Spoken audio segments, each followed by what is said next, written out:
Então, pessoal, vamos lá. Boa noite a todos, todas e todos. Vamos então começar a nossa sétima, eu acho, roda de conversa da nossa disciplina de matemática da escola. E hoje, como vocês sabem, o tema é educação com pessoas LGBTQIA+. Acho que foi isso que eu botei lá. É que eu mesmo não sei bem quais são as letras que tem que colocar nessa sigla. Mas, então, eu estou me colocando aqui como parte dessa mesa, como pessoa, como homem gay, né, como pessoa LGBT e professor de matemática, mas os nossos convidados de honra são esses que estão aqui, esses e essas, estão aqui, estão fazendo post no Instagram, mas eu vou, como sempre, só apresentar muito rapidamente os nossos convidados, convidada, e a gente vai conversando. Então, aqui do meu lado está o Pedro Rafael, que é um homem gay, obviamente, e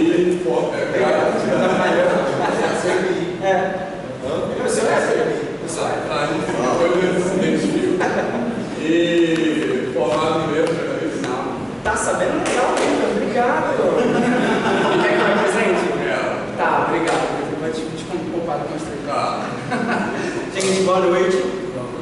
Eu sou o Pedro, sou homem gay, eu sou cérebro, eu trabalho no Museu Nacional, eu sou técnico em assuntos educacionais aqui na UFRJ. Estou muito feliz de estar aqui, obrigado, Vitor, pelo convite. Eu sou formado em Geografia e também sou formado em Pedagogia, Geografia pela UERJ e Pedagogia aqui por essa universidade. Bom, isso me habilita a dar aulas para os anos iniciais, né, como professor de matemática, mas quem disse você? Então, estou aqui para compartilhar um pouco do que eu sei e aprender com vocês aquilo que eu não sei. Ele diz que é céu, mas eu É que eu fiz, né? Ah, não, eu fiz mestrado em educação. Sou mestre em educação. Que? Calma.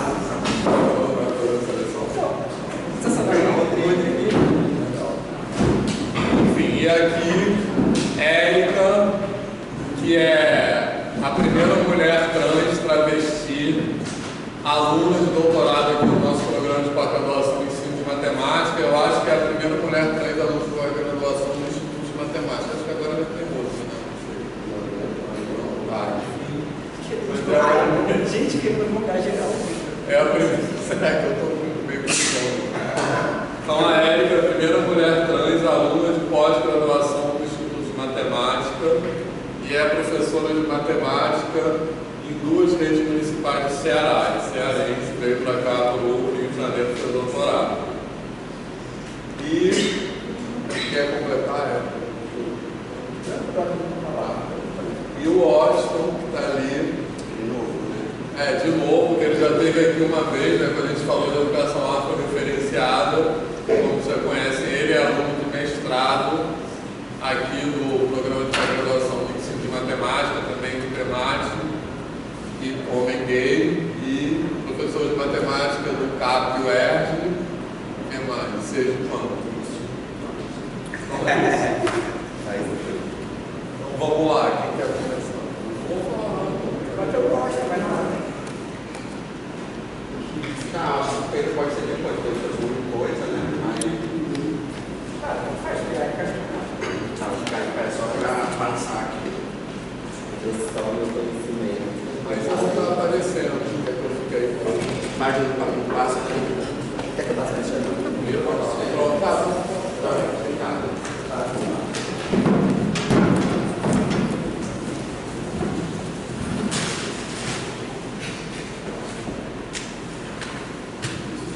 Bem, então vamos começar, né? Como ele falou.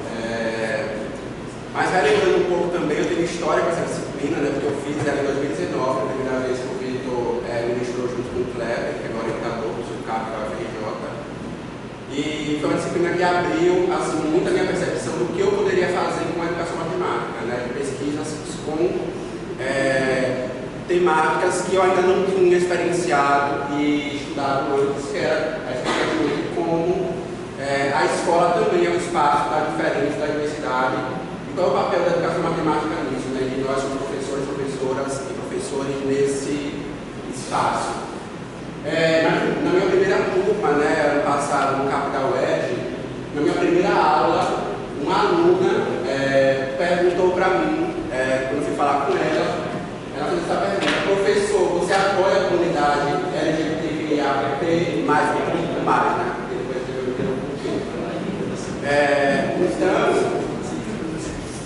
era uma aula de matemática, né? Mas a questão que eu quero trazer aqui é: por onde andará a diferença, né? Por onde andará as pessoas que fazem parte da diferença sexual, de gênero, de raça, enfim.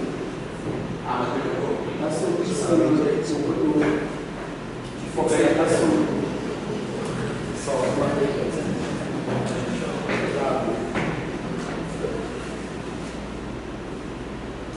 Também chega em cima. Não, onde é que está parando? Aí vai só. Não, parou onde?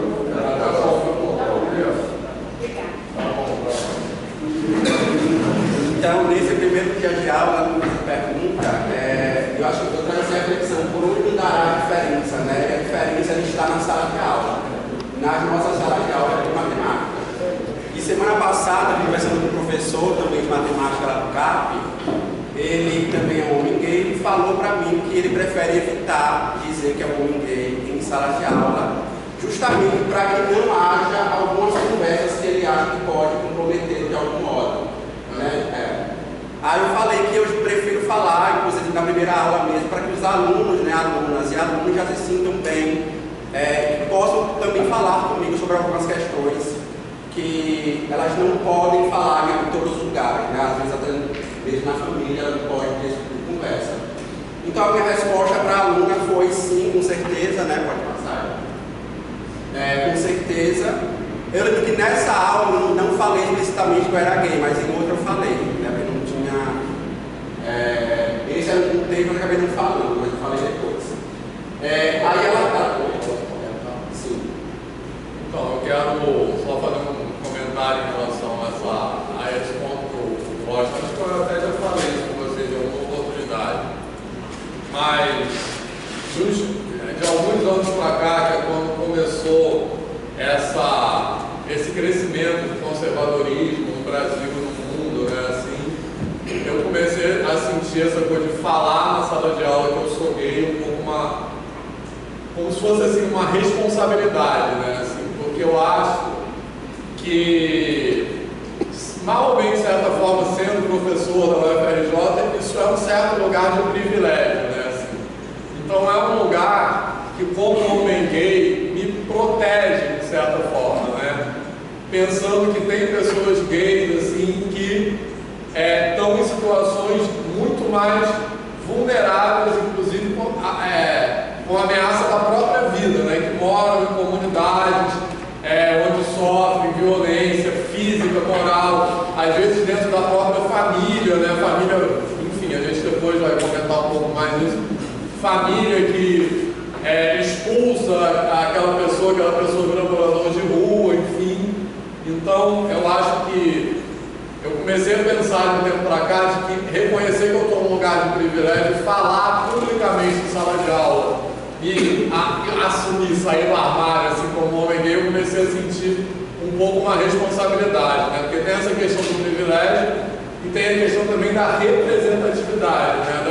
Das pessoas que estão em sala de aula estudando e que são LGBT, verem uma pessoa LGBT que está numa posição, enfim, de mais para frente na profissão, né? Assim, acho que a mesma coisa se aplica para pessoas negras. A gente vê que a gente está num meio que tem pessoas em posição mais à frente, vamos dizer assim, naquela profissão, que são de determinado grupo, né? Eu acho que isso é muito importante. É muito ruim quando a gente vê a matemática como um campo exclusivo de homens brancos, héteros e cis. Desculpa. Tem que ver o tempo, né? Sim. Pode passar, amigo. Aí ela fala que, né, essa pergunta dela foi motivada pelo fato dela ser uma menina pansexual, né? Então, de fato, as diferenças, né, as diversidades diversidades estão em nossa sala de aula e a gente precisa ter alguma perspectiva de como se relacionar com essas diferenças. Pode passar. Aí eu coloquei, não sei se um trecho de um artigo do professor aqui da Faculdade de Educação, Thiago Danieri, que ele fez uma pesquisa em escolas, né, de Aracaju, Sergipe, que é o estado que eu sou proveniente, pensando a educação nesses contextos com pessoas LGBTs. E, né, tem um relato bem curioso que é esse fato de a escola sim é um local de sofrimento para pessoas LGBTs, mas também, por vezes, é um espaço de acolhimento. E esse rapaz dele coloca esse comentário, né, para a pesquisa do Thiago, que a escola para ele, a escola é meu céu, eu chego aqui às 6h30 e saio às 22h, todos os dias. Eu gosto daqui, é o único lugar que me sinto bem, é integral, sabe? E depois que a diretora me deu um lugar para ensaiar meus shows com as meninas, fico aqui o dia todo mesmo. Venho até o dia de sábado, se não estou em aula, estou ensaiando. Minha vida é essa escola, né? Então é o Michel, 18 anos, aluno do 9º ano. Então certamente, né, esse aluno ele não tinha esse espaço de liberdade para ensaiar os seus shows em sua casa, na casa de algum familiar, em algum local que para ele deveria ser um local seguro de liberdade, mas esse local, nesse contexto, era a escola. Então a escola também tem um papel social importante na vida de muitas pessoas que não têm como, né, se expressar suas identidades, suas diferenças nesses outros ambientes. No entanto, a gente sabe que, por mais que a escola pode ser esse local para o Michel, para muitas pessoas é um local de sofrimento. Para mim foi um local de sofrimento, né, em relação a perguntas, a questionamentos, ao preconceito, de certo modo.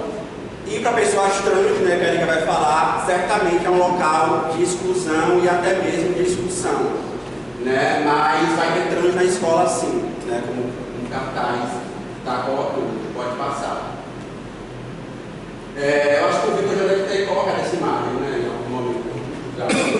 É da pesquisa do Diego, né, que deve ter também, né? Ele está dando aula no seu horário. Que por mais que a escola possa ser um local, né, de acolhimento para algumas pessoas LGBTs, para muitas outras é um local de exclusão que por vezes vem da matemática, né, como esse local de hierarquizar quem sabe mais e quem sabe menos, tendo como função a matemática. E, né, como o Diego coloca nesses desenhos, né, de estudantes do Pedro II do primeiro ano, né, ele pediu no primeiro dia de aula para que ele desenhasse no primeiro ano do ensino médio. Ele pediu nessa atividade para que os alunos e alunas desenhassem qual era a sensação deles e delas com a matemática, né? E, para surpresa, a pesquisa dele nesse momento era outra coisa, né? Mas depois você começou a perceber essas nuances. Muitas, sobretudo alunas, colocaram a matemática como um monstro, né? E como algo que coloca esses estudantes para baixo, né? Como sempre nessa esfera de notas, de hierarquização. Inclusive teve um relato de uma menina que ela colocou que, por mais que ela fosse boa, ainda assim professores não haviam como boas alunas, né, em matemática sobretudo. Eu sei que se esforçar muito mais do que para mostrar que ela era boa. Então, né, eu estou colocando isso para ver como que a matemática é uma disciplina assim, muito importante no imaginário dos estudantes na escola, por ter esse critério, né, de dizer quem é inteligente, quem pode fazer algum curso ou até outra atividade intelectual. Pode passar. Como o Vitor falou, né, da posição dele, até mesmo de mostrar um exemplo, né, uma imagem de pessoas LGBTs que estão chegando nesses espaços. Quando eu fui fazer matemática, algo que me motivou bastante foi o Alan Turing, né, que era um matemático que eu sabia que era um matemático gay, né, que sofreu por isso. Até falei desse filme da outra vez que eu fui, o jogo da imitação. Quem já viu esse filme? Então, como naquela época eu não tinha referências de homens gays fazendo matemática, então essa foi algo que realmente me impactou um pouco, né? Eu conheci a história dele. Pode passar. Então, mostra como também essas representações são importantes de fato. Né? É importante que eu fale para a aluna que sim, eu apoio a comunidade LGBT, que eu sou um homem gay, né? Diferente do meu colega, mas enfim. E voltando agora um pouco para o conteúdo, né, de matemática, várias pesquisas, né, que tratam sobre questões de sexualidade colocam esse problema como algo que realmente chama a atenção, né, salta aos olhos em relação à perspectiva, né, de como a matemática pode ser homofóbica também, né, que é esse problema que é muito comum, né, nos livros de combinatória, no conteúdo de combinatória, que é a formação de casais. Em geral, a pergunta coloca em um baile a 12 moças, 8 rapazes, quantos casais podem ser formados? Né? E tem a questão da configuração do problema. Né? O que é que a gente considera como casal? Né? E a resposta do livro vai ser apenas considerando casais heterossexuais. Né? Então, o que podemos aprender em aulas de matemática, além do conteúdo matemático? Né? A gente pode aprender também que casais, reconhecidamente, né, socialmente, são apenas de um tipo. Pode passar. E esse relato, né, foi um que a Érica criou, né, naquele curso que a gente participou de um curso de matemática do ano passado, e um módulo foi sobre educação com pessoas trans e travestis, né, e Érica e eu que coordenamos essa semana. E a Érica criou esse problema, né, com base na vida real, de coisas que ela já experienciou, mesmo que ela já, né, vivenciou, passou, que é sobre a questão do nome social e do uso do banheiro para pessoas trans. Né? E a questão diz o seguinte: Luciano, um aluno trans, está passando pelo processo da transição. Sua mãe, tendo ciência desse processo, vai à escola e pede que seu filho seja tratado pelos pronomes masculinos chamado pelo nome social. Durante uma aula de matemática, a professora se remete ao Luciano usando seu nome social como requisitado, porém alguns alunos recusam respeitar e ficam constantemente dizendo que Luciano deve ser chamado pelo nome de registro. Além disso, os meninos falam que não querem dividir o banheiro com ele. Então, isso pode acontecer em uma aula de matemática. E o que é que a gente pode fazer em relação a esse problema, né? Que seja algo, como a Érica fala, né? Assertivo e positivo. Você quer comentar? Fala um pouquinho. E é interessante como a gente... Tá gravando. Perfeito. Não, só complementando a fala do Boston, o quanto é interessante que a gente possa refletir sobre isso enquanto professores e professoras de matemática, sobretudo vocês que estão saindo daqui da licenciatura para a sala de aula daqui uns dias, né? Que essa situação daqui no período. Então, assim, que vocês possam compreender que a escola que vocês vão, né, muitos já estão até dando mal, eu acredito, né? Mas a escola que vocês vão receber, que vocês vão ter a oportunidade de vivenciar, é uma escola que vai trazer essas reflexões, essas situações, né? Então a gente precisa discutir isso dentro da licenciatura, até porque a licenciatura está formando professores e professoras que vão ter essas situações pontuais no dia a dia. Então, para que vocês possam sair daqui, pelo menos com um mínimo de conhecimento, para que vocês possam lidar com esses conflitos, sobretudo mediar esses conflitos, é interessante que vocês possam pensar esses temas, né? E pensar em pessoas trans travestis em aulas de matemática é pensar nessa exclusão cotidiana dessas pessoas. Mas, Érica, como é que você está falando? Você está dizendo que na aula de matemática as travestis e as mulheres trans e homens trans são mais exclusas? Eu estou falando isso mesmo, né? Eu não estou falando de um lugar que eu não posso falar, estou falando de um lugar de uma travesti, que é professora de matemática, que teve muito problema quando estava na licenciatura, que teve muito problema quando estava na educação básica, e se conseguiu chegar onde chegou hoje foi porque não conseguiu, não trouxe para si todas as situações que eu vivi enquanto aluna, enquanto professora. E aí, esse reflexo da vivência que vocês estão tendo, principalmente nessa disciplina,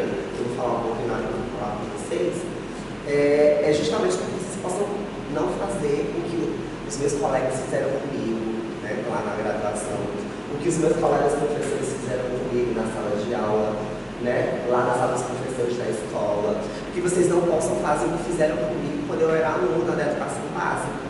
E não significa gostar, não significa ter que, eu vou trazer aquilo que a minha vivência não. Você está ali como profissional, você precisa abstrair todas essas suas reflexões que são para a sala de aula, respeitar seus alunos e alunas, é só isso. Né? E para que vocês possam fazer isso, vocês têm que conhecer.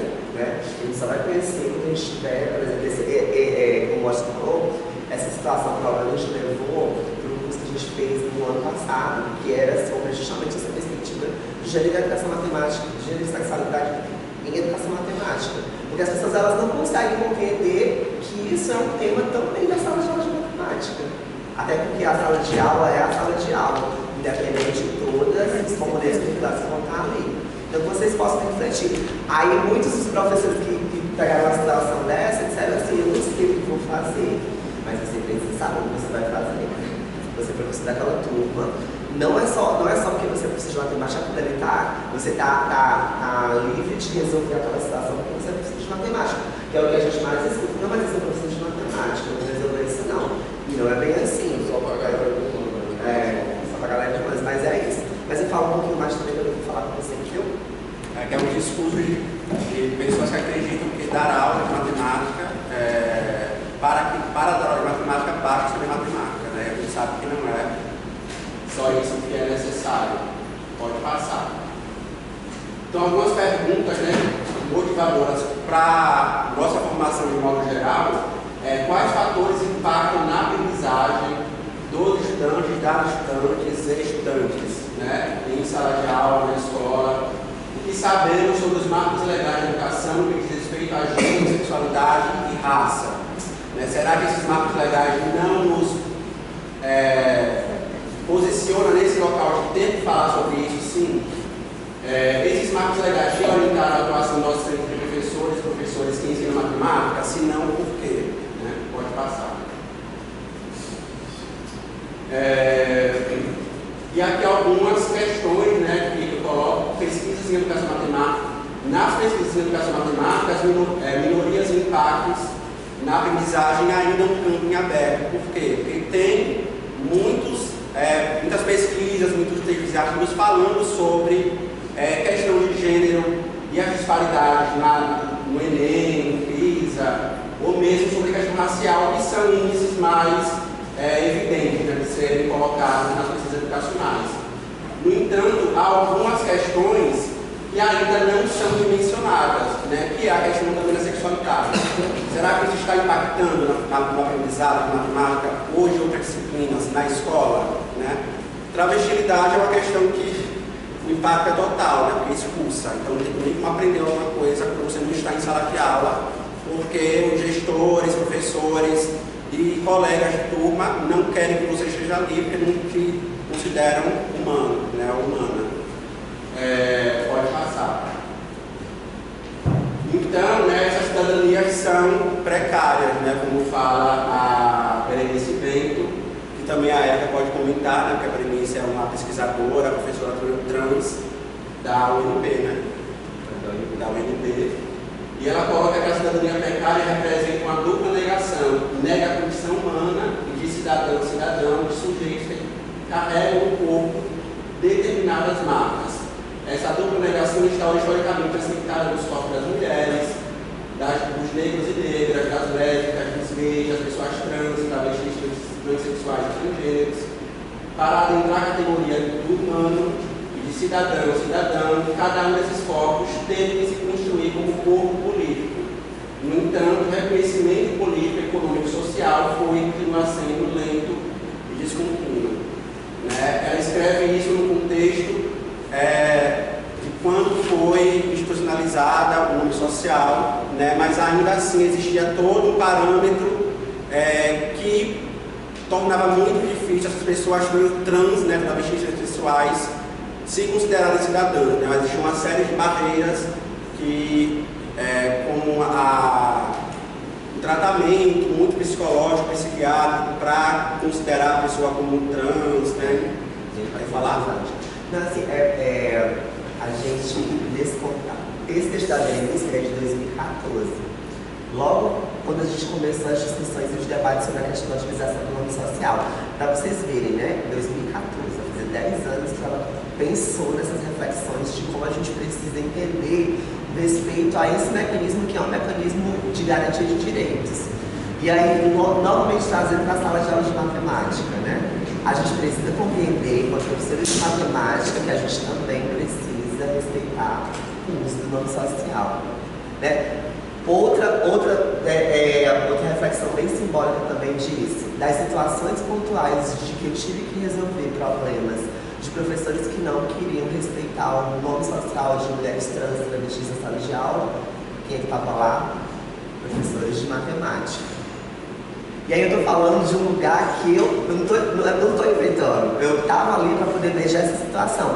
Quando eu estava coordenadora de uma rede municipal lá no Ceará, antes de ir para o Rio de Janeiro, os problemas que me chamavam para resolver, sempre com relação às questões de gênero e sexualidade, estavam diretamente relacionados com professores de matemática, que não queriam respeitar o nome, que não queriam respeitar a identidade de gênero. Então vejam como é importante que vocês possam refletir sobre isso, sobre esse respeito. Que vocês vão para essa sala de aula. Então que vocês possam fazer diferente dessas pessoas que estavam fazendo isso quando não garantiam isso. Né? Pelo menos assim, é o que ela traz de reflexão nesse texto, né?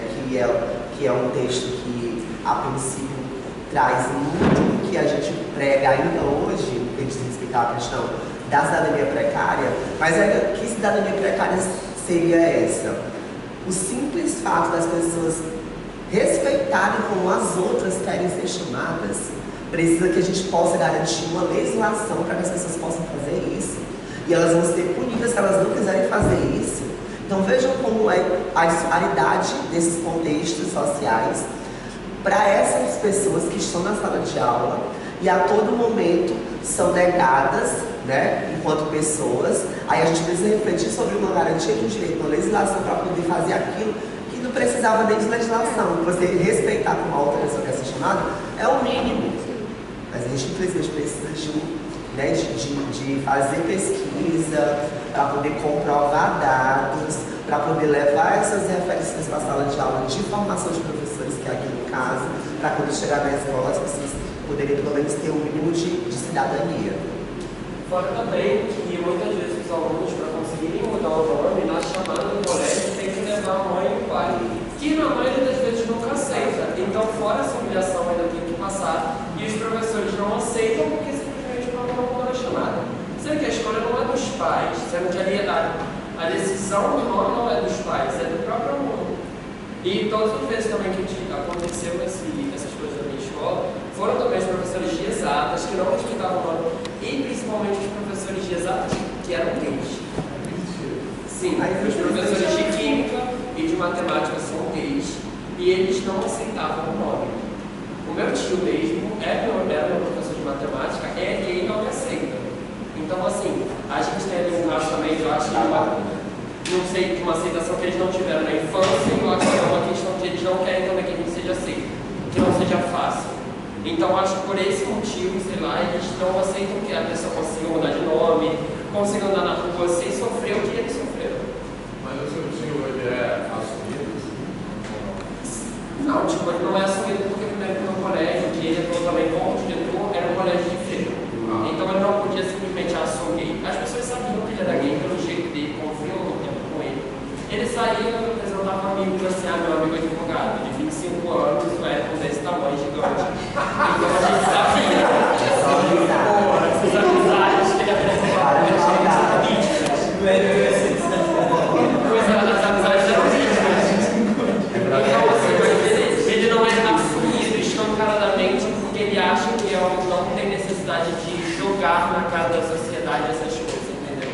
Então ele é totalmente contra o meu fato de ser gay, ele acha que é uma decisão minha, ele fala que foi uma escolha na vida dele, porque ele não tinha pra onde correr, porque ele uma vez ficou com homem, e aí não teve mais nenhuma garota que ficar com ele, só ficou com homem. A explicação da cabeça dele. É um caso de ser de terapia, né? Carol! Isso é uma percepção dele, né? Não deixa que isso te afete. Você é uma personalidade independente do que ele viveu da história dele também. Se ele joga pra cima de você o sentimento dele, porque ele não tá conseguindo lidar com isso. Um cara de 56 anos que sai com um moleque de 25, assim, realmente eu não tenho nem como aceitar a opinião dele, né? Aceitando assim, pode ser com pessoa de mais nova, mas uma pessoa ali que só pega dinheiro, assim, a gente vai deixar. Então acho rápido só. Eu acho que é uma coisa que já é muito dita, assim, aproveitando a fala do Henrique, mas assim, acho que é importante a gente dizer que não é uma escolha. A gente tem muito claro isso, assim, que a gente até assim, já está meio batido falando isso. Eu falava para a pessoa hétero, você escolheu ser hétero, assim. Então você pode virar uma chave, a partir de amanhã eu vou. Então não é uma escolha, aquilo faz. Eu não vou entrar na discussão se tem essa discussão, né? Se é uma coisa genética, se é não sei o quê. Acho que essa discussão não importa muito. Mas é uma coisa que faz parte de você. Então hoje eu falo isso assim, que não é assim, eu sou o Vitor e sou gay. Isso faz parte de quem eu sou. Não é uma coisa que eu posso separar, assim, entendeu? Eu acho que isso é como sério também. Já vi várias pessoas tentando associar o nome social como se fosse similar a um apelido. Assim. Qual é a visão de vocês sobre isso? Porque... Quem faz isso, na grande maioria das vezes, é para poder realmente descredibilizar a luta das pessoas trans travestis, né? Porque a gente sabe que o nome social tem nada a ver com apelido. Até porque você jamais vai institucionalizar um apelido pelo simples fato de que você quer que aquilo pareça que é um nome social. Existem, por exemplo, na grande mídia, várias pessoas que, né, durante sua trajetória artística, sobretudo, associaram o nome artístico ao seu nome de registro, por conta da figuração de tudo isso e de toda essa trajetória que foi construída. Só que no nosso caso, o nome social, como o Washington bem colocou, e ele, né, eu sempre reforço isso na minha fala, é uma espécie de gambiarra legal mesmo. Porque assim, é uma forma de poder garantir essa cidadania mínima. Porque, por exemplo, aí eu já complemento com trazendo um pouquinho do que ele falou na fala dele. Existem várias resoluções no Brasil, todas resoluções que são elaboradas pelos conselhos estaduais de educação, pelos conselhos municipais de educação, pelo próprio Conselho Nacional de Educação. Nós temos decretos, né, presidenciais que também garantem essa utilização. Então, tudo isso é normativa para poder orientar como é que a gente vai fazer isso. Então, são criados esses dispositivos para que a gente possa acompanhar, e o processo ele é um processo que ele tem uma certa, vamos dizer assim, burocracia. Não é só você querer que seu apelido seja institucionalizado pelo simples fato de que você quer que as pessoas chamem daquele jeito.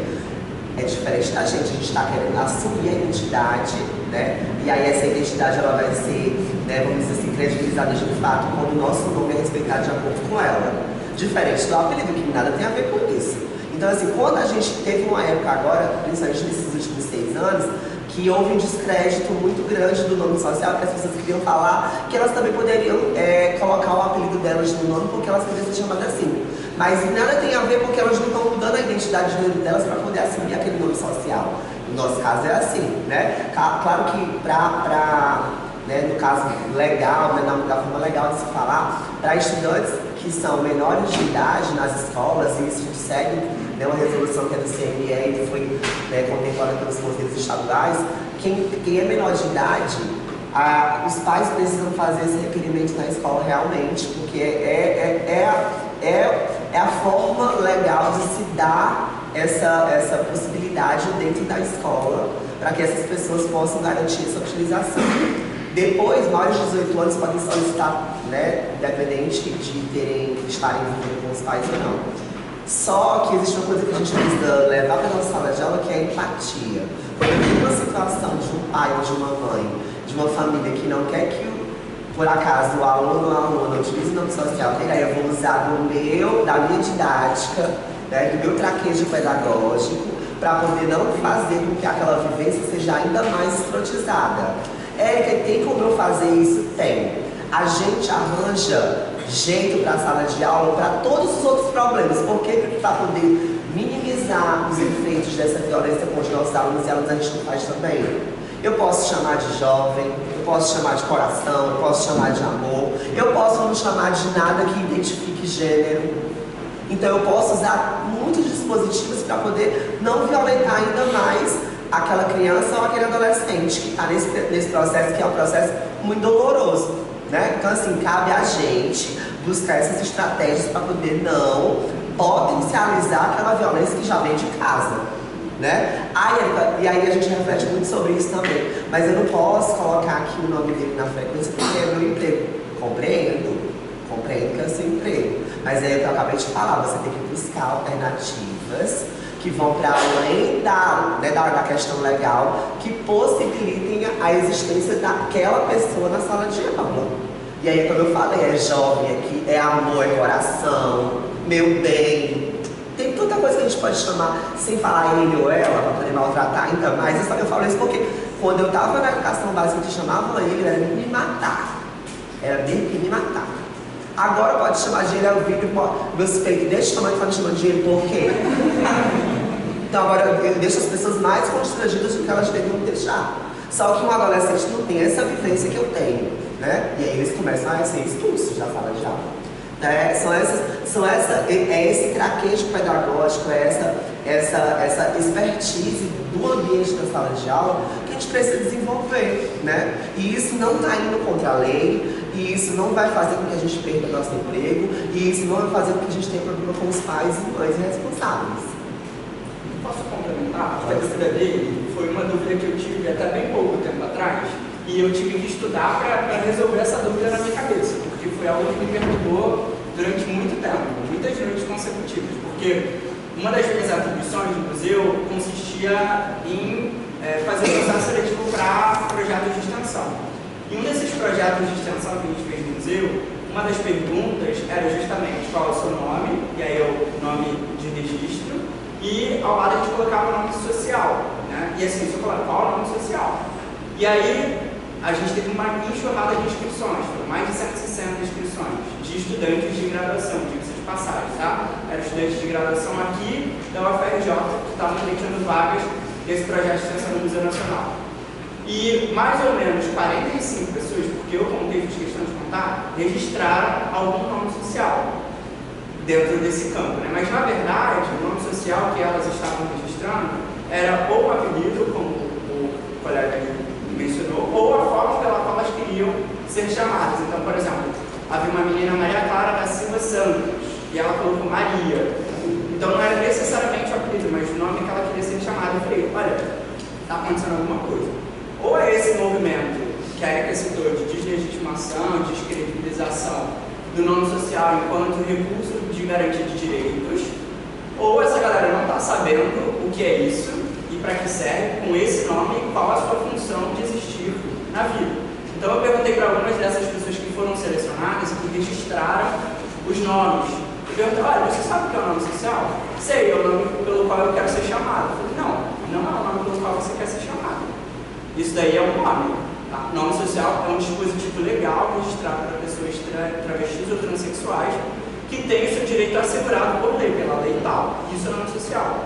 E aí eu fui apresentar para essas pessoas um quadro de outras opções de performances de nomes que elas poderiam ter, claro, amparadas pela lei, mas também dispositivos que fariam com que elas se sentissem próximas daquilo com a qual elas queriam se aproximar. Então, é claro, tem o nome artístico que a Erika falou, mas também existe outra legislação que protege pessoas em situação de medida protetiva que podem sim trocar o nome e elas podem performar na sociedade não como um nome social, que é um recurso exclusivamente para pessoas travestis ou transexuais, mas podem performar na sociedade com outro nome. E aí os registros mudam, as carteiras de identidade mudam, porque existe uma legislação para proteger essas pessoas porque elas estão sob risco, ameaça de vida. Também quando você é exilado, né, de outro país, então quando você vem de outro país para um motivo político ou por outros motivos, você também está protegido sob a legislação para trocar de nome. Não significa que é o nome social. Tá? Então, assim, essa dúvida foi uma dúvida que me atormentou. Até eu descobrir essas informações, eu fiquei assim, cara, vocês estão usando o nome social errado, vocês estão usando o nome social errado, mas eu não sei dizer o porquê. E aí, desde então, eu fui pesquisar para poder apresentar para as pessoas também uma outra possibilidade de atuação educação. Se elas querem ser chamadas de laranja, pera, mimimi ou qualquer coisa, elas têm que saber que isso não é uma norma social. Vamos voltar, né? Gente, primeiro desculpa o atraso, né? Eu sou Carol, professora do Pedro II do Campus Maitá. A gente tem um pessoal que está lá atuando com a gente, né? E eu tenho atuado nos últimos anos com crianças muito pequenas, né? Eu fico, em geral, no 6º ano. E aí, sobre essa questão do nome social, uma forma de tentar acolher todas as identidades ali dentro, eu não coloco o nome social exatamente para não haver um conflito com a direção e com os pais. E também com as crianças que não vão entender muito bem aquele conceito, né? E aí eu, no primeiro dia de aula, costumo colocar um formulário, até porque a gente não tem chamada ainda no primeiro dia, né? Então, para já me organizar, peço o nome de registro e peço como você gostaria de ser chamado, ou como você quer que eu te chame. E aí eles usam apelidos e tal, e aí nesse momento eu consigo identificar algumas crianças que tenham alguma questão ali, já para tentar acolher essa galera durante a sala de aula. Enfim, eu não consigo entrar em debates muito profundos, mas eu tento sempre não usar termos com gênero específico, né? Flor, anjo, sei lá, qualquer coisa que não traga nenhum incômodo a ninguém. Mas, enfim, só que eu não me coloquei ainda enquanto uma mulher lésbica. Eu me assumi para mim mesma com 15 anos de idade, para a família aos 19, que foi um conflito muito grande, né? A gente sabe o que acontece quando a gente tem familiares homofóbicos e tudo mais. Depois eu acabei meio que me fechando. Em sala de aula eu tento evitar determinados assuntos, até porque, como eu falei, trabalho com crianças muito pequenas e tenho receio ainda não consigo me colocar numa postura mais combativa. Me sinto um pouco mal com relação a isso, mas é aquilo, né? É um conflito que a gente vive consigo mesmo, né? Mas ao mesmo tempo eu sempre tento coibir atos e situações homofóbicas ou transfóbicas dentro de sala de aula, né? A todo momento os outros ligados, exatamente para repreender e mostrar e explicitar e apontar o dedo para a homofobia ou transfobia enquanto crimes, né? Porque às vezes as crianças não têm noção da gravidade daquilo, né? Principalmente com crianças de 11 a 12 anos. E aí, sempre que há alguma situação de homotransfobia, eu aponto para a aula. Não sei se o menino já viu. Ian Carlos. Ian já viu, Ian? Já viu parando a aula para... Já viu parando a aula para proibir algum caso de homofobia? Em sala, acho que não, né? Na sessão de 3 não rolou ainda na minha frente.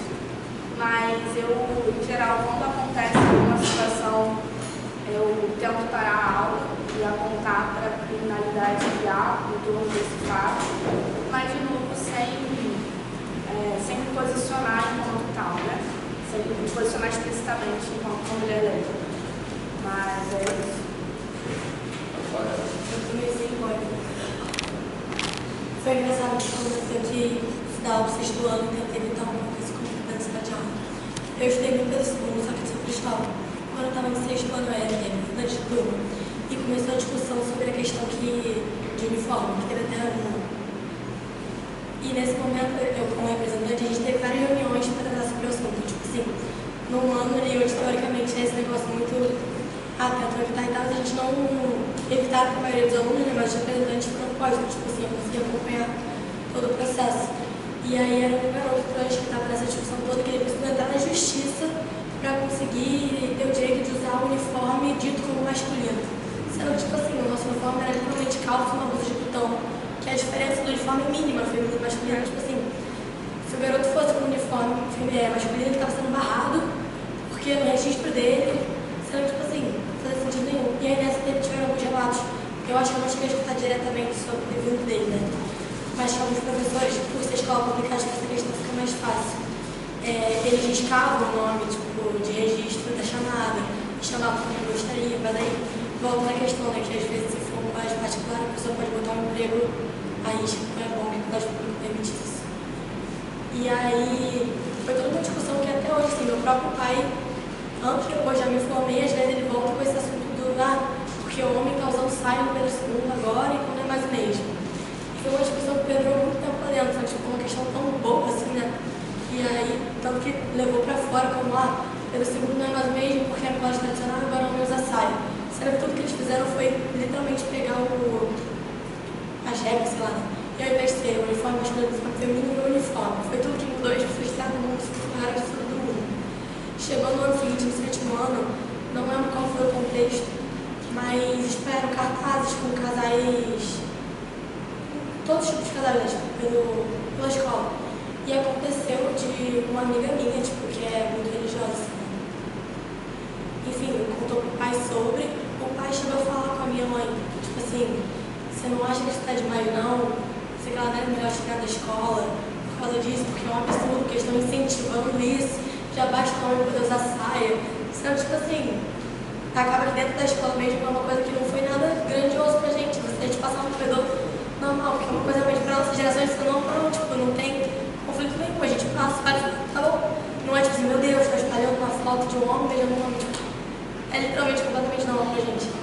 E aí acaba que fora da escola tornava aquilo algo muito maior, da mesma forma que a questão do uniforme.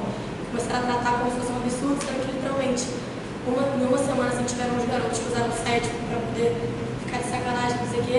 E desde então você tipo, não para, porque literalmente homens trans usando uniformes ditos como masculinos, mulheres trans usando uniformes masculinos, tipo assim, seu dia a dia isso é literalmente normal, porque uma mulher vai usar uniforme de mulher, um homem vai usar uniforme de homem e mulher, assim dito. E aí o lado de fora tornava algo muito maior, então tipo assim, dentro da escola o problema muitas vezes, dentro da escola todo mundo que está lá trata da melhor forma possível e lá de fora ainda consegue problematizar aquilo. O problema nunca são os alunos e alunas. Eles sabem mais do que a gente, na maioria das vezes. Eles chegam com as novidades, como ele até trouxe aqui, né? Eu gosto. A menina já se colocou enquanto pansexual no 7º ano. 7º ano. Aí você fica assim, meu Deus do céu, o que é pansexual? Nem sei. Mas é isso. E assim, aí eu já levo também trazendo um pouquinho desse do que você falou para um relato pessoal. Eu faço um livro só de relatos, que é muito relato. Mas é para poder esses relatos, o que é bom de ouvir um relato? Quando você tiver uma situação daquela, você vai saber como mediar de alguma forma, entendeu? Então, por exemplo, eu tinha uma situação que as pessoas... eu já escrevi até um artigo, eu gosto de escrever até um artigo sobre isso que a gente vai apresentar semana que vem, né, gosto? Mas você é professora de matemática? Tipo assim, como é que pode, talvez, ser professora de matemática? Não pode não, entendeu? Então, assim, essa ilusão que é causada, né, de que os alunos vão se estimular, de que os alunos vão aprender, de que os alunos e as alunas vão de alguma forma vivenciar aquilo que eles não querem, só é da cabeça dos adultos, infelizmente, né? São fantasias criadas, e aí, na maioria das vezes, pelos professores e professoras que imaginam que os alunos vão fazer daquela forma, que as alunas vão fazer daquela forma, sendo que eles não vão fazer e eles conseguem lidar com a situação da melhor maneira possível. E isso em qualquer ambiente. Quando você chega para falar com um aluno, por exemplo, eu estava dando aula para um 7º ano, e aí eu falei assim, bom dia a todas e todos. Aí eles falaram assim, e todes. Aí eu falei, não tem todos aqui, não tem nenhuma pessoa não binária, cadê a pessoa não binária da sala? Aí eles começaram a rir. Então assim, entendeu? Que está na cabeça da gente, a maioria das vezes, o problema, quem cria o problema somos nós. Eu nunca tive problema com aluno nenhum. Nunca nenhum aluno me deu trabalho. Assim, fora a disciplina, claro, né? Que dá para qualquer um de nós, eles dão um problema de disciplina. Mas eles nunca falaram da minha sexualidade, não, e da minha identidade. Agora, com professores e professoras, falaram da minha bunda, do meu peito, da marca do meu biquíni, falaram do meu cabelo, do cílio, que eu uso cílio postiço toda hora, no meu porque tava com preguiça. Aí fala do meu cílio, mas esse cílio é muito grande, gente, está na minha cara o cílio, não tá na cara de vocês, não. É um incômodo que assim, e o incômodo não parte de um lugar porque eu estou usando cílio. Porque tem mulheres cis usando cílio lá também, é porque tem uma travesti dando aula e ela tá de cílio, entendeu? Então quem cria os problemas, a grande maioria das vezes, são os adultos. E as crianças e adolescentes, eles conseguem lidar com isso da melhor maneira possível. E a gente fica especulando o que eles estão pensando, especulando o que vai acontecer, e nem acontece. Na verdade, às vezes eles levam uma boa e tratam a situação com maturidade que nem as pessoas que estão colocando na cabeça aquilo que vai ser o possível problema conseguem lidar.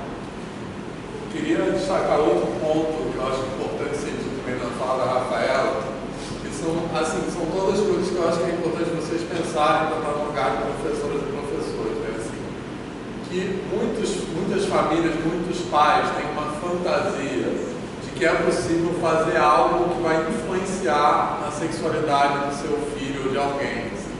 Então é aquela coisa que se você tem um menino da boneca que ele vai virar viado, né? Assim, ou deve ser gay, vai virar sapatão. Não existe isso, tá? Assim, acho que é importante falar, eu gosto de falar isso bem objetivamente. Não há nada que ninguém possa fazer externamente para influenciar, para direcionar a sexualidade de alguém, né? Assim, então, a sua orientação sexual é uma coisa que constitui a pessoa, um traço da pessoa.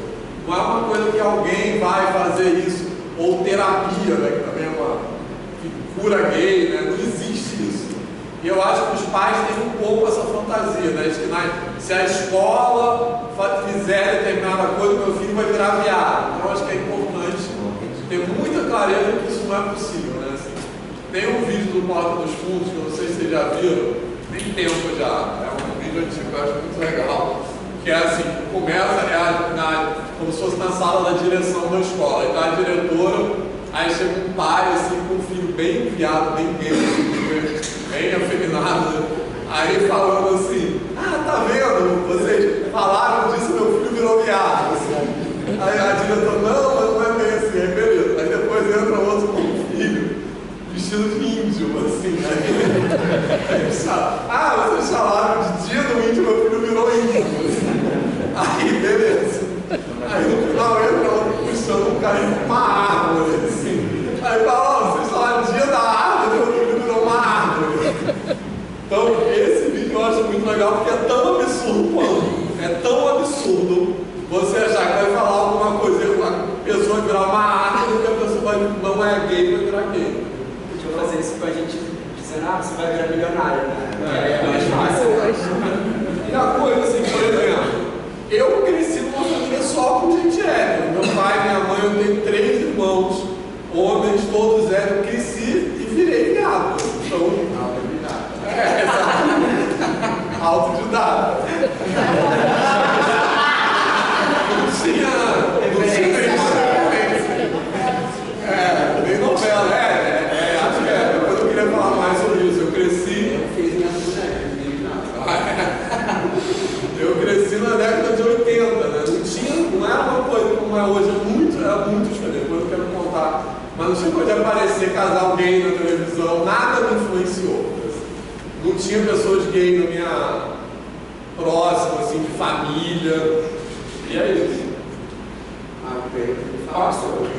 Tá, beleza. Bom, eu acho que eu vou seguir na toada aqui do pessoal, né? Porque, do meu ponto de vista, claro, falei pra vocês no início, né? Quem não pegou, eu não sou formado em matemática, eu sou pedagogo.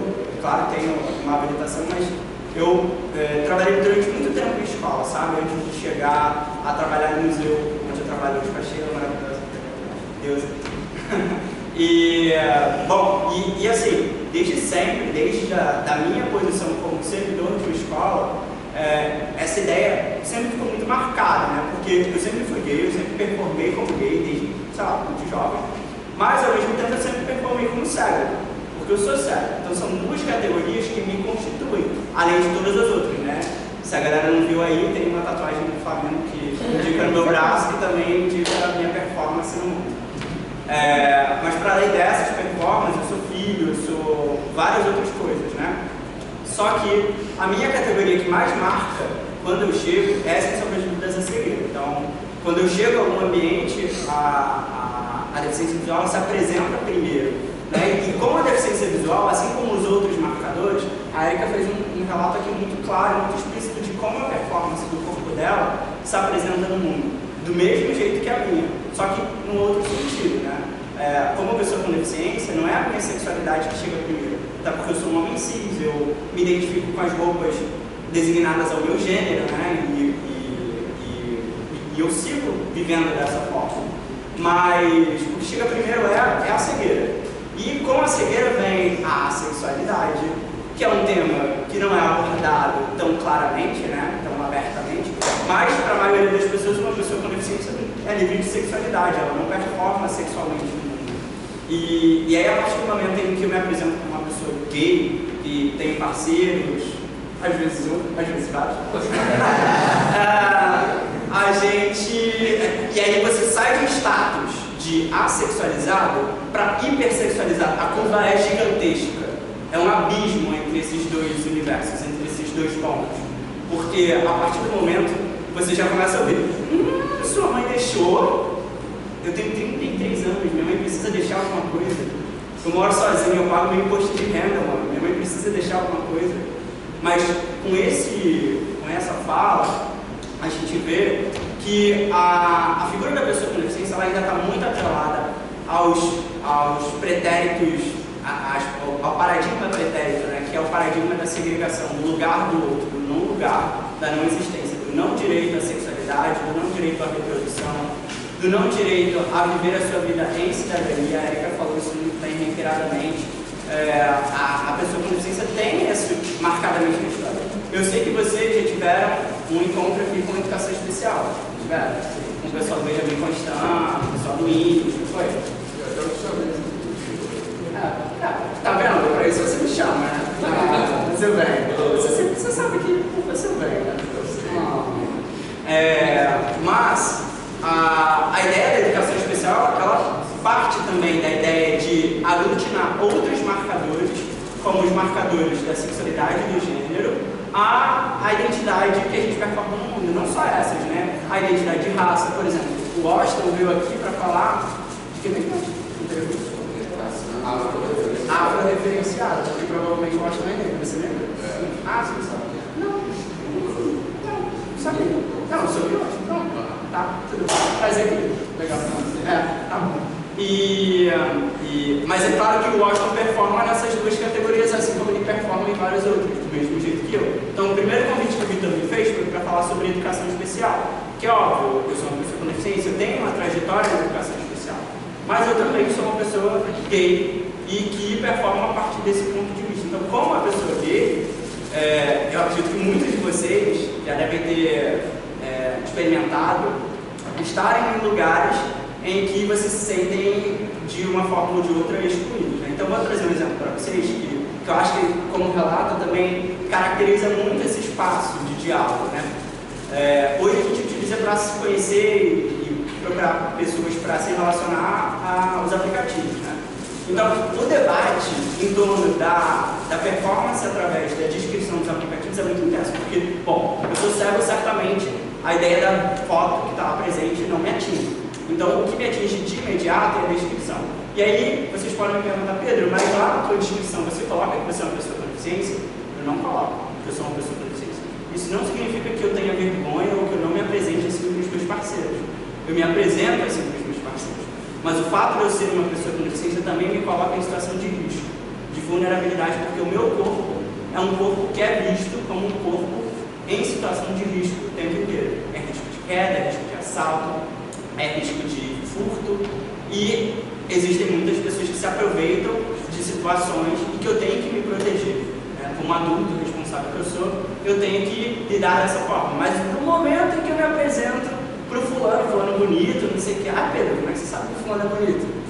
Papo para outro momento. Mas você é lindo. Mas sempre que eu me apresento para o fulano, que eu sou uma pessoa com deficiência, sempre tem esse momento de pensar: mas como que você é escravo, Pedro? Como é que você pode isso, Pedro? Como é que você levou? Enfim, todas as perguntas que um aluno do sexto ano faz, as outras pessoas também fazem. Por causa da diferença, do desconhecimento do outro, das categorias que o outro performa. Não sei quantos de vocês aqui já estudaram, não levantem a mão, porque eu não vou ver. Digam. Quantos de vocês estudaram com uma pessoa com deficiência na turma? Levanta a mão que eu olho e conto para ele. 4, 5, 6. Quantas pessoas estudaram com uma pessoa gay na turma? Para todo mundo, né? Quantas pessoas estudaram com uma pessoa transexual na turma? 1, 2, 3, 4, 5, 6. Quase a mesma quantidade de pessoas transexuais e transexuais. Quantas pessoas estudaram com pessoas negras na turma? Todo mundo. Olha, a gente tem duas categorias que têm um acesso muito maior, pelo menos nesse nosso universo pequeno aqui, né, que são pessoas negras e pessoas gays, e outras duas categorias que ainda precisam, né, dentro do nosso histórico aqui, do nosso pequeno universo, de uma representatividade maior.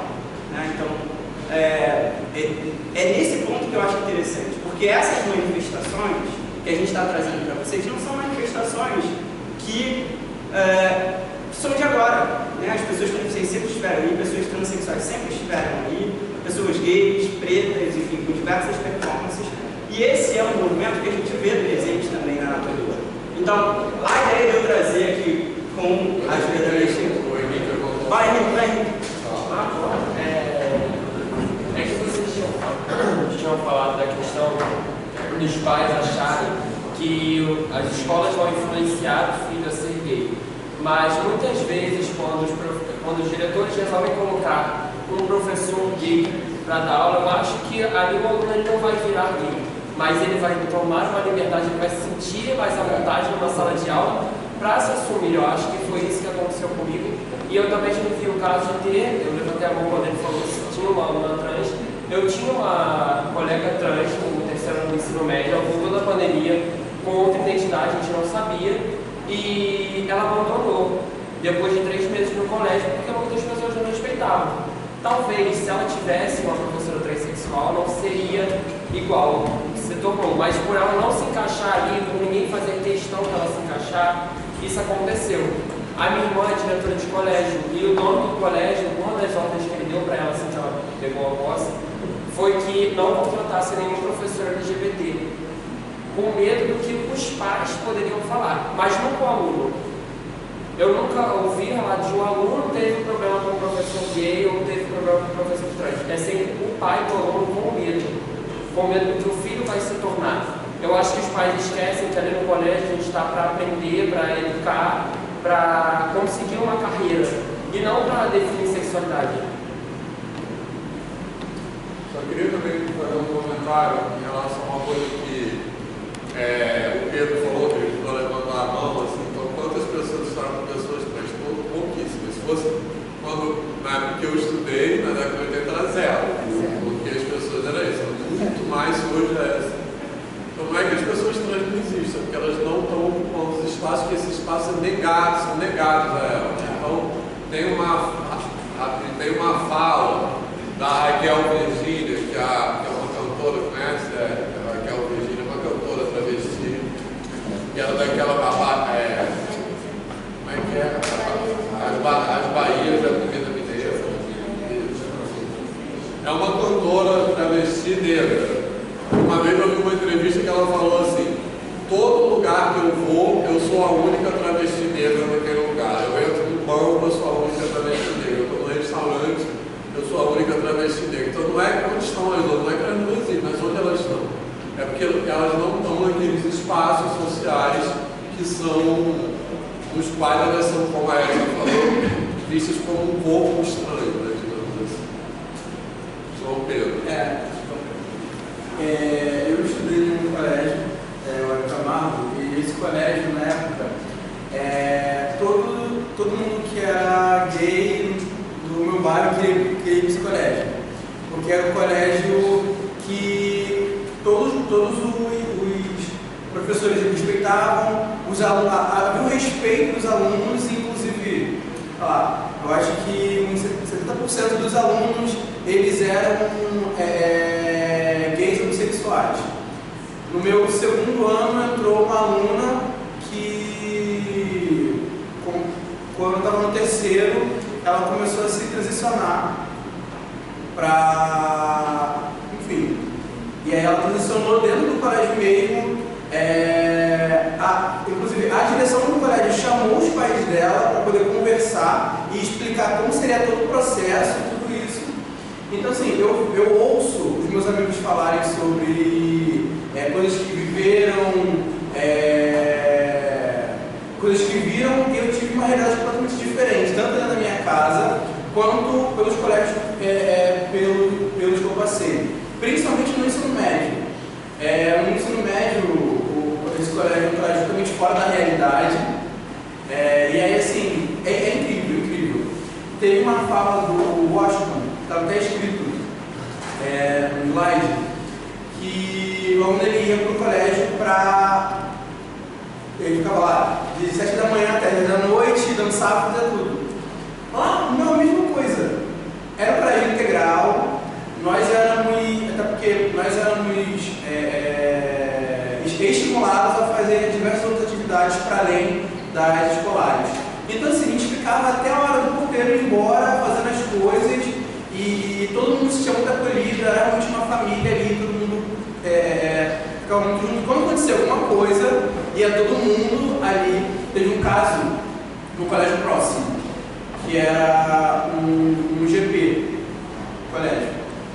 E aí teve um caso de homofobia lá, com um menino que ele era namorado de um menino do meu colégio. Juntou todo mundo pro meu colégio.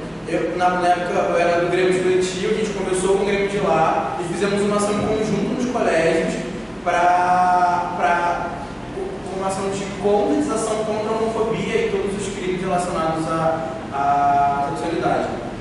Enfim, a questão é muito importante a gente, enquanto docente, ir para a sala de aula e, por mais que em alguns colégios a gente não possa se posicionar muito por conta de ser particular e ter emprego, é muito importante para aquele aluno, para aquela aluna, ou até para aquele aluno que está lá, sentir que ele é visto, sabe?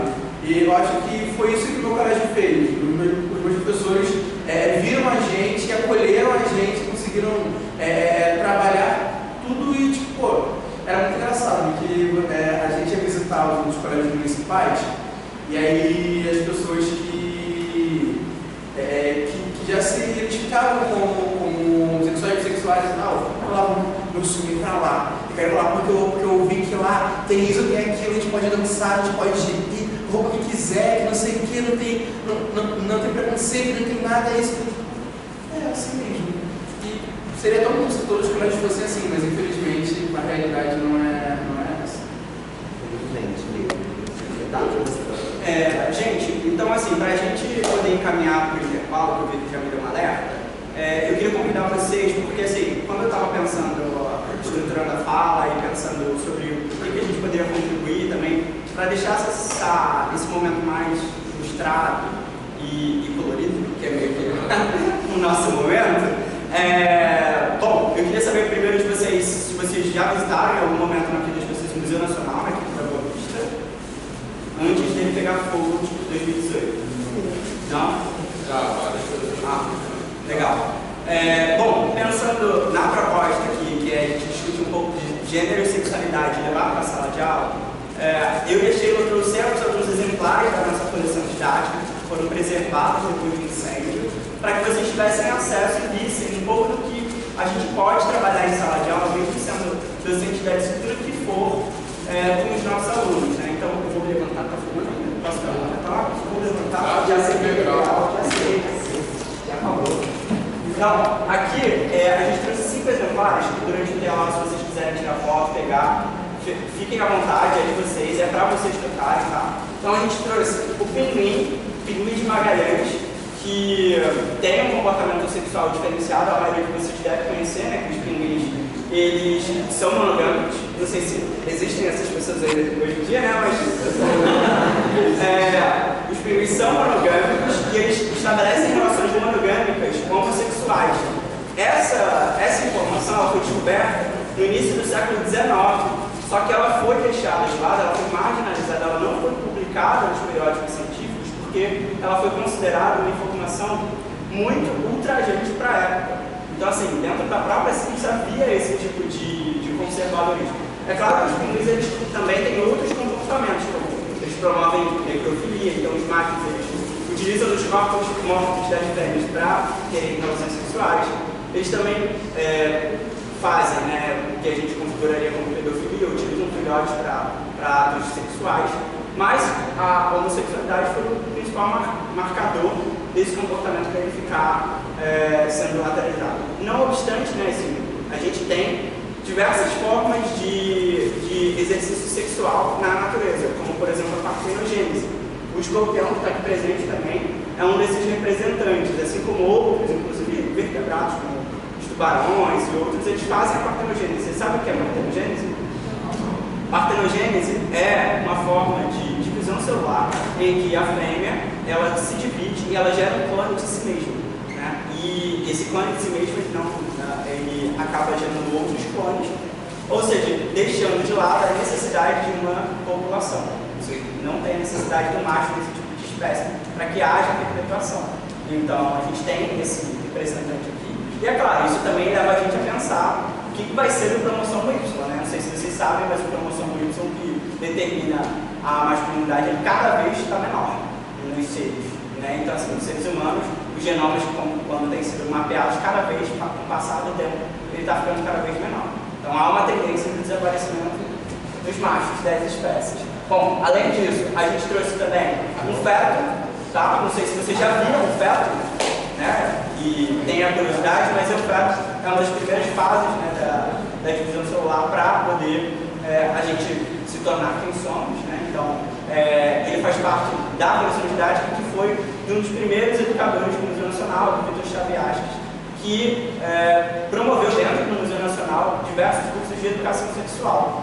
Então, para honrar a memória do Vitor e também para dividir com vocês essa informação que a gente trouxe de perto, a gente trouxe também uma lacraia que, enfim, é uma das representantes de espécies que são conhecidas como hermafroditas, ou seja, elas performam como macho e fêmea ao mesmo tempo e ao mesmo tempo que fecundam, podem ser fecundados. E a gente trouxe também o cavalo marinho, que é muito fofo, além de ser fofo, o macho da espécie que carrega os ovos, né, depois de fecundados, para que a fêmea tenha outro tipo de atuação dentro daquela cadeia. Então, fiquem à vontade se quiserem tirar fotos, se quiserem anunciar o... Só queria fazer um comentário a partir da fala do Rafael, a gente me intervalo, que é muito rápido, que é o seguinte: a maioria, eu não sou biólogo, mas grande parte das espécies animais tem comportamento homossexual, né? E uma coisa que na minha experiência eu ouvi muito na minha adolescência, quando se tornou óbvio que eu era gay, assim, na adolescência, que aquilo não era uma coisa natural, né? Então mas tudo é natural, não existe nada que não seja natural, a natureza é o que existe. E acho que isso tem muito a ver com uma visão colonial que a gente tem, que o homem está fora da natureza, a natureza é colocada num lugar meio de algo perfeito, e o homem está fora dessa natureza, a gente faz parte da natureza. Então, na nossa espécie, assim como várias espécies animais, tem comportamento homossexual, né? Então, não é uma coisa que é uma invenção do homem fora da natureza, assim. Inclusive, a gente está nessa coisa de contar a história, né? Assim, tipo amigo do coração dele, eu tenho só ilustrando isso, nesse momento, né? Tinha mais ou menos uns 20 anos, que na minha família estava com uma dificuldade de aceitação, que foi superada já meio à força, que é uma solução de aceitação da minha mãe, sobretudo. E aí um dia, que tem a ver com essa coisa, né, de não, isso que você não é uma coisa natural, assim. Aí um dia minha mãe falou assim: eu não entendo como você pode gostar de homem. Aí eu falei assim pra ela: ué, você não gosta? Aí ela falou sim. Eu falei: então é assim. Deveria ser fácil você entender, né? Não difícil, assim. E aí eu fui procurando dar essas respostas que acho que expõem o quão absurdo é esse pensamento, né? Assim, enfim, acho que vamos pro intervalo, então a gente volta às 8h10.